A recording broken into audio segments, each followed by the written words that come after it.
Chapter 22. Long Lion Days.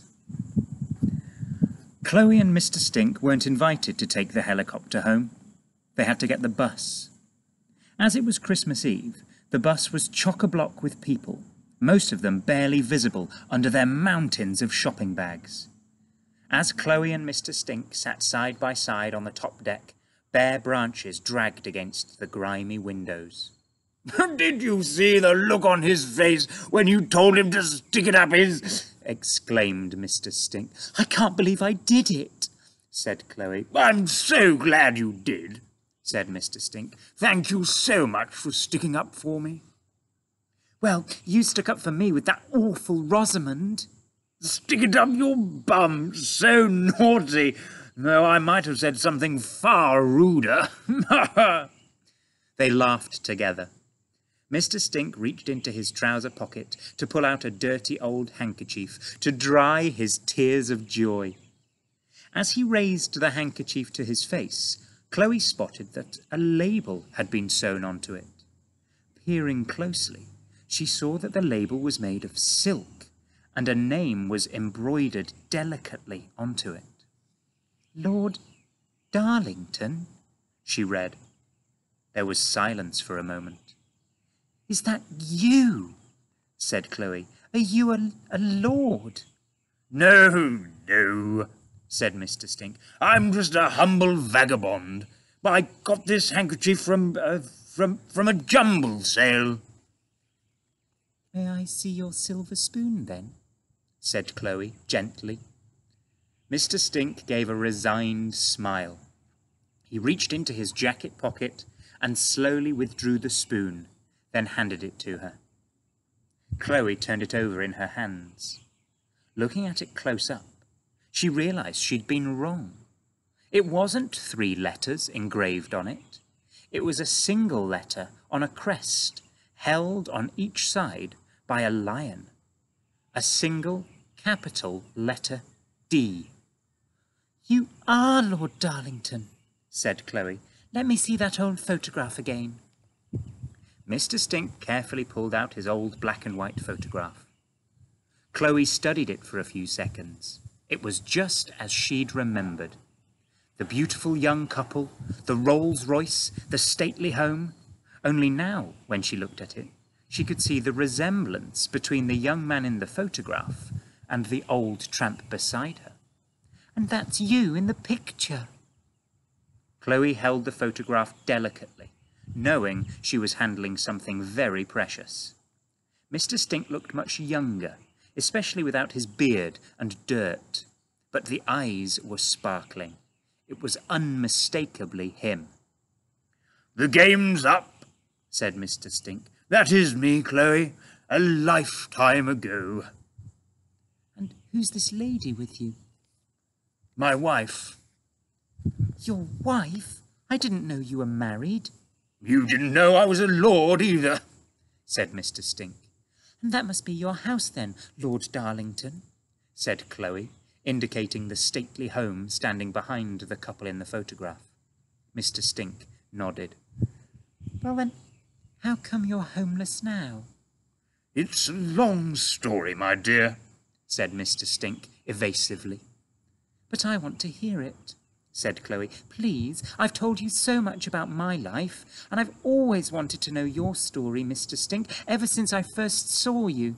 I always knew you must have a fascinating tale to tell." Mr. Stink took a breath. "Well, I had it all, child. More money than I could ever spend, a beautiful house with its own lake.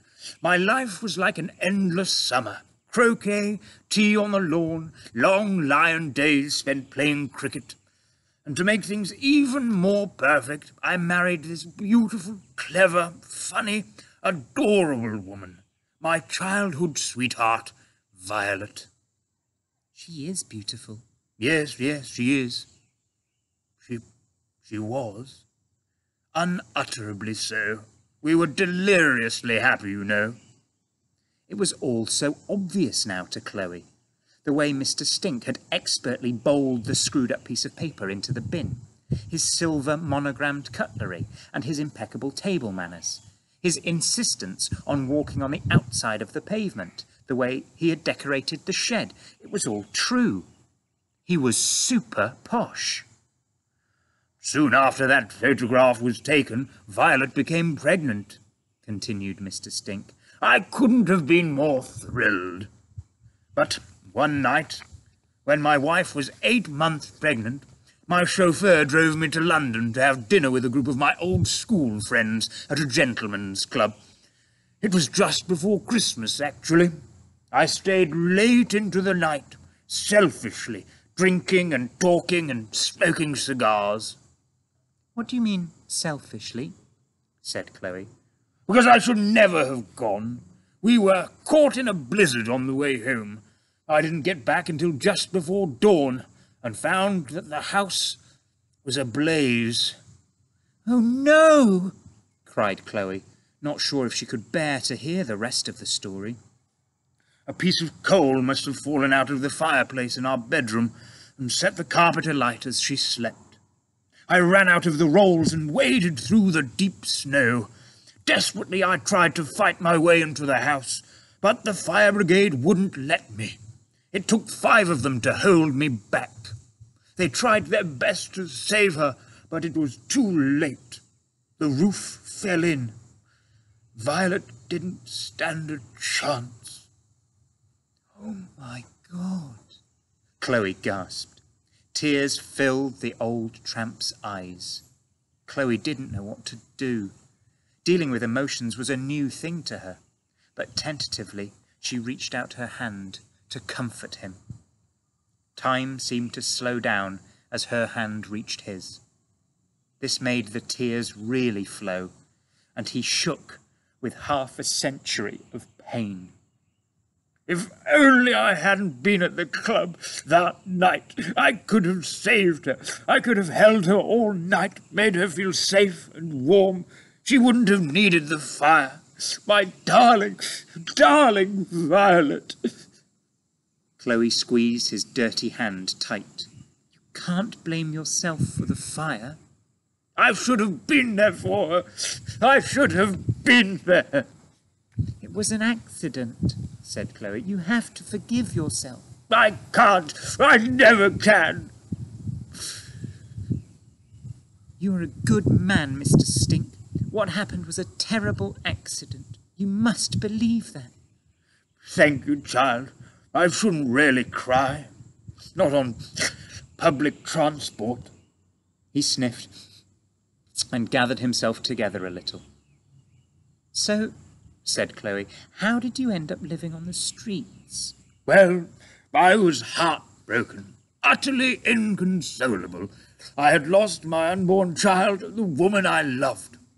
After the funeral, I tried to return to the house. Lived alone in a wing that hadn't been so badly damaged by the blaze. But the house carried so many painful memories. I couldn't sleep.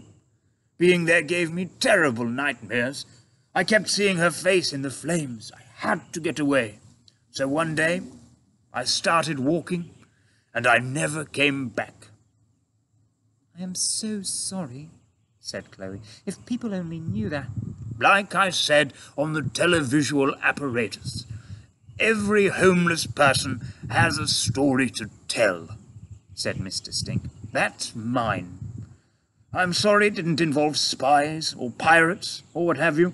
Real life isn't like that, I'm afraid. And I didn't mean to upset you. Christmas must be the hardest time for you, said Chloe. Yes, of course.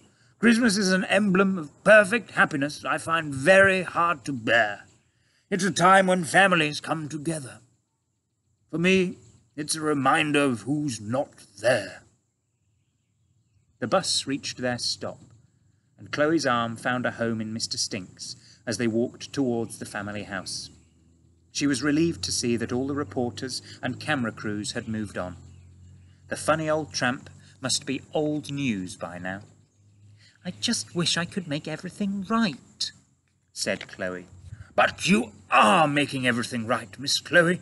Ever since you came and talked to me, you've made me smile again. You've been so kind to me. You know, If my child had ended up like you, I would have been very proud." Chloe was so touched she could hardly think what to say. "Well," she said, "I know you would have made a great dad." "Thank you, child. Unimaginable kindness." Nearing the house, Chloe looked at it and realized something. She didn't want to go home. She didn't want to live with her awful mother and have to go to that horrible posh school any more. They walked in silence for a moment. Then Chloe took a deep breath and turned to Mr. Stink. "I don't want to go back there," she said. "I want to go wandering with you."